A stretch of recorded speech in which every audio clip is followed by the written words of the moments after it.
Sa video natin ito ay pag-aaralan natin ang iba't ibang klase ng mga sinauna at gawa sa ginto ng mga picture frame. Lamang ang may alam.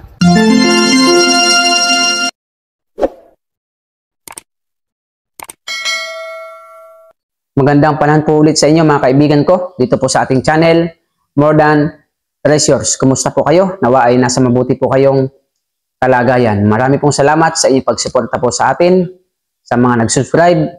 Marami pong salamat. Shout out po sa inyong lahat. Ang pamagat po ng ating pag-aaralan ay ang antique and gold picture frame. Lagi po nating pakatatandaan na meron din pong mga sinaunang picture frame at ito po ay gawa sa ginto. Iba't ibang klase o iba't ibang karat ng ginto. May ilang piraso po ako sa inyo dito na isasampol, mga iba't ibang klase, iba't ibang karat po ng gold frame at ito po ay mga antique. Unang-una, ito po. Ang pangalan po niyan ay hand-carved 14K gold frame. Gawa po yan sa 14K na gold.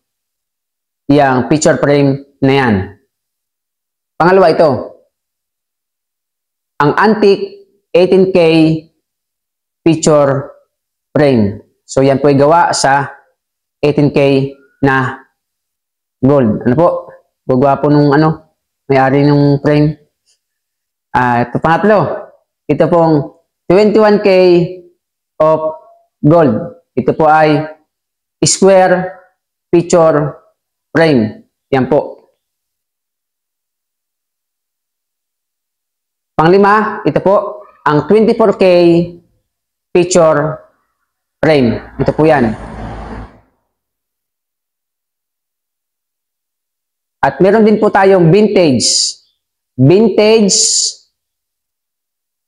10K gold frame. Ito po yan. Lagi po nating pakatatandaan mga kaibigan na sa mga sinaunang picture frame ay marami pong gawa sa ginto. At meron pa nga pong isa ito.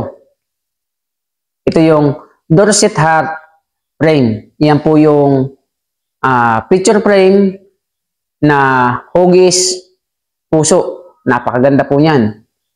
Gold din po. Yan. At yung mga ganyan pong klase ng gamit, nabibili po yan, hindi na po yan for grams. Hindi na po yan per grams. Siyempre, nabibili na po yan per items. At yan po ay nagmamahal ayon po sa kanyang tagal ng panahon at ganda ng kanyang pagkaka-ukit. So, nawa po ay may natutunan na naman kayo dito sa ating channel. At sa mga dati na, marami pong salamat.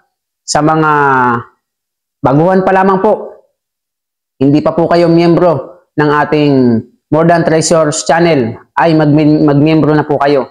Simple lamang po magpa-member dito, libre lang. Ang gagawin mo lang para maging miyembro ka, pipindutin mo po ito, subscribe button. At saka po yung notification bell, lagay niyo po all. Pag napindot nyo na po yan, miyembro na po kayo ng ating More Than Treasures channel. At syempre, dahil miyembro ka na, kailangan tutulong ka po sa channel nito. Anong gagawin mo? I-share mo po ang ating mga video sa ating mga kaibigan upang sa gayon makatulong din po kayo ng kaunting idea sa mga wala pong idea sa ganitong klase ng tutorial. At kung magugustuhan niyo po, paki-like. At sa mga may katanungan, comment lamang po kayo sa ibaba. Marami pong salamat. See you again on my next video. God bless po. Lamang ang may alam.